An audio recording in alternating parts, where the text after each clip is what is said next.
আসসালামু আলাইকুম rahmatullah। প্রিয় দর্শক, আজ নিয়ে এসেছি মজাদার চিকেন কোফতার রেসিপি। মজাদার চিকেন কোফতা আমরা কম বেশি বাসায় করে থাকি, তবে আজকের রেসিপিটি আমি একটু ভিন্নভাবে করে নিয়েছি। ঘরে থাকা কয়েকটি উপকরণ দিয়েই এমন মজাদার কোফতা তৈরি করে নিয়েছি। চিকেন কোফতার সকল প্রস্তুত প্রণালী আমার ভিডিওতে থাকছে। আশা করি আজকের রেসিপিটি আপনাদের কাছে বেশ ভালো লাগবে। তবে চলুন চিকেন কোফতার পুরো প্রস্তুত প্রণালীতে। চিকেন কোফতা করার জন্য আমি এখানে কয়েকটি উপকরণ নিয়ে নিয়েছি। চিকেন কোফতার মূল উপকরণ হিসাবে লাগছে বোনলেস চিকেন।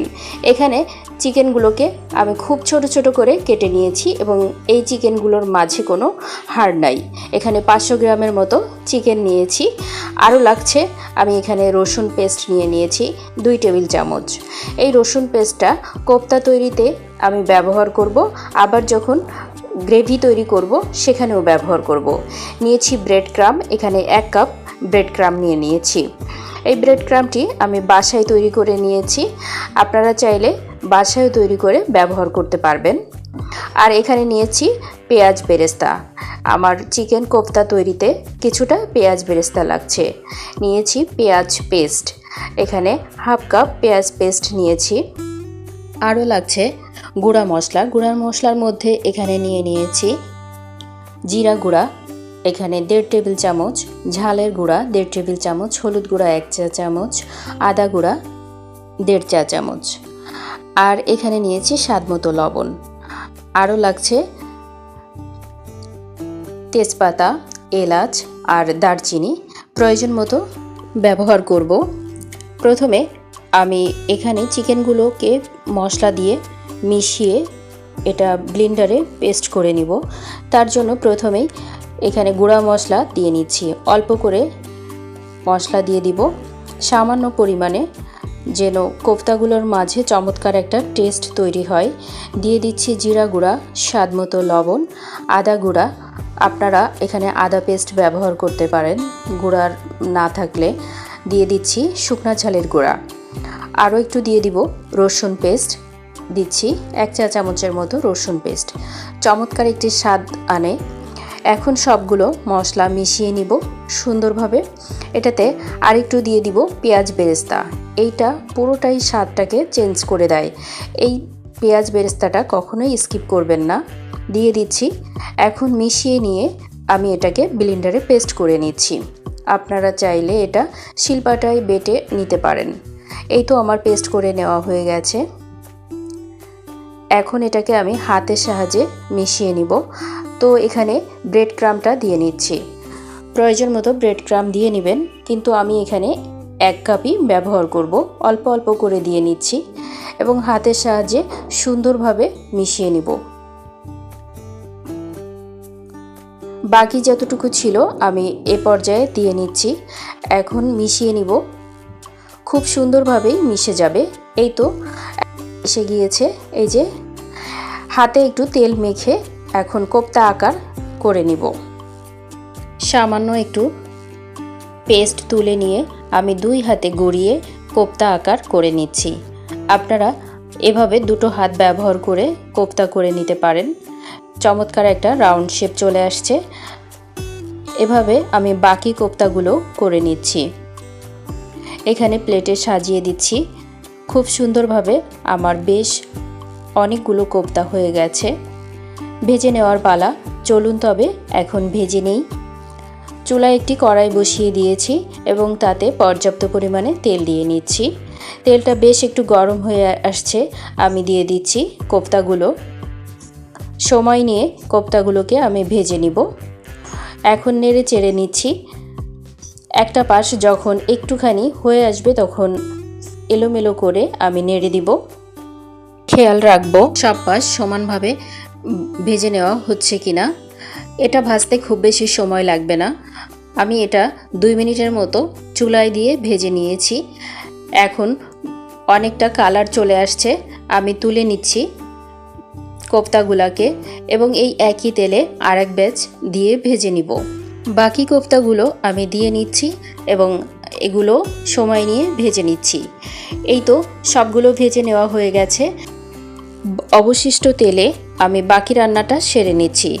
দিয়ে দিচ্ছি তেজপাতা, এলাচ এবং দারচিনি, আর দিয়ে দিচ্ছি পেঁয়াজ পেস্ট।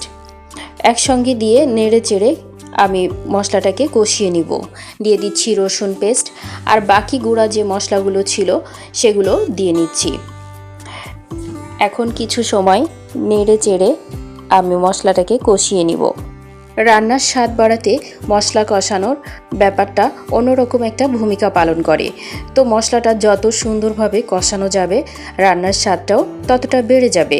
আমি এই মশলা কষানোর ক্ষেত্রে ব্যবহার করব সামান্য গরুর দুধ। আপনারা চাইলে এটা ব্যবহার করতে পারেন, স্বাদটা অনেক বেশি ভালো হয়। এখানে হাফ কাপের মতো গরুর দুধ ব্যবহার করছি। আমি মশলাটা আবারও নেড়ে চেড়ে নিচ্ছি। সময় নিয়ে নেড়ে চেড়ে নিব এবং চুলার জালটা মিডিয়াম আঁচেই রাখবো। তীব্র তাপে নিচ থেকে পুড়ে যাওয়ার সম্ভাবনা আছে। বেশ তেল উঠতে শুরু করেছে। আমি আরও একটু সময় এই মশলাটা কষিয়ে নিব। সময় নিচ্ছি এবং কষিয়ে নিচ্ছি।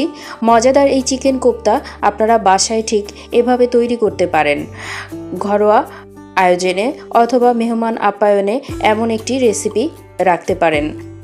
মশলাটা কষিয়ে নিয়েছি এবং তেল উঠতে শুরু করেছে। এখন এখানে 1 কাপের মতো পানি দিয়ে নিচ্ছি এবং এই পানিটা ফুটে উঠলেই ভেজে রাখা কোফতাগুলো দিয়ে নিব। ফুটে ওঠা পর্যন্ত অপেক্ষা করছি। বেশ 4 থেকে 5 মিনিট সময় লাগছে। মশলাটা ফুটে উঠেছে। আমি নেড়ে চেড়ে নিচ্ছি এবং কোফতাগুলো দিয়ে নিচ্ছি। কোফতাগুলো রান্না করতে খুব বেশি সময় লাগবে না, যেহেতু আগে থেকেই এটা ভেজে নিয়েছি। অর্ধেক কুক হয়ে গেছে। সব কোফতাগুলো মশলার মাঝে নেড়ে চেড়ে দিয়ে নিব। এভাবে 8 থেকে 10 মিনিটের মতো আমি এভাবেই রান্না করে নিচ্ছি। কোফতাগুলোকে টকবক করে ফুটতে শুরু করেছে আর উপর থেকে বেশ একটা তেল আবরণ বের হয়ে আসছে। ঝোলটা একটুখানি নেমে আসলেই আমি নামিয়ে রাখবো। তার আগে এটাতে আমি দিয়ে নিব কয়েক টুকরা কাঁচা ঝাল। কাঁচা ঝালগুলোকে আমি আস্ত রেখেছি।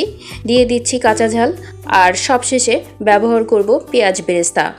আগে থেকে যে পেঁয়াজ বেরেস্তাটা করে রেখেছি আমি উপর থেকে পেঁয়াজ বেরেস্তাটা দিয়ে নিব। এই পর্যায়ে আমার রান্নাটা অনেকটা হয়ে গেছে। দিয়ে দিচ্ছি পেঁয়াজ বেরেস্তা। এটা অনেকটা স্বাদ বাড়াতে সাহায্য করবে। ছড়িয়ে দিচ্ছি। দেখতে অনেক বেশি সুন্দর হয়েছে, কালারটা ফুটে উঠেছে। তৈরি হয়ে গেল চিকেন কোফতা রান্না। এই চিকেন কোফতাটা আমি এখন পরিবেশন করে দেখাবো। তার জন্য নিয়েছি এখানে একটি সার্ভিং প্লেট এবং তুলে নিচ্ছি মজাদার চিকেন কোফতাগুলো। দেখতে অনেক বেশি সুন্দর হয়েছে আর টেস্ট হয়েছে অসাধারণ। এমন একটি রেসিপি আপনারা বাসায় পোলাওর সঙ্গে রাখতে পারেন, অথবা মেহমান আপ্যায়নে এমন রেসিপি রাখলে সবাই অনেক বেশি প্রশংসা করবে। আজকের রেসিপিটির এই পর্যায়ে আপনারা যারা আমার সঙ্গে ছিলেন ধৈর্য ধরে, সেই সকল প্রিয় দর্শকদের জানাই অসংখ্য ধন্যবাদ। পরবর্তী ভিডিওর আমন্ত্রণ জানাচ্ছি এবং সবার আগে আমার ভিডিও নোটিফিকেশান পেতে এখনই চ্যানেলটি সাবস্ক্রাইব করে রাখতে পারেন। তাহলে সবার আগে পৌঁছে যাবে আপনার কাছে মজার মজার রান্নার এই রেসিপিগুলো। আশা করি আজকের ভিডিওটা আপনাদের কাছে অনেক বেশি ভালো লেগেছে। পরবর্তী ভিডিওর আমন্ত্রণ জানিয়ে এখানেই শেষ করছি। আল্লাহ হাফেজ।